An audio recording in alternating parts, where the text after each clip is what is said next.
ফাঁসির মঞ্চে দাঁড়ানো কালো কাপড়ের মুখোশ পরা মৃত্যুমুখী মানুষটি কখনো আর পৃথিবী দেখতে পায় না, তেমনি করে তোমাকেও আর আমার দেখা হয়নি। কাছাকাছি থেকেও এতটাই দূরত্ব বেড়ে গিয়েছে যেন আমি তোমার কাছে অপরিচিত কেউ।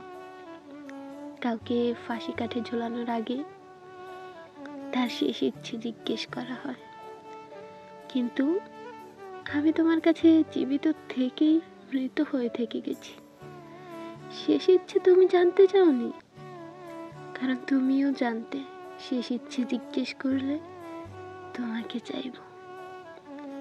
বিশ্বাস করো, বিশ্বাস করো, আমি আর তোমাকে চাইব না, বড় জোর মন ভরে তোমাকে দেখতে চাইতাম।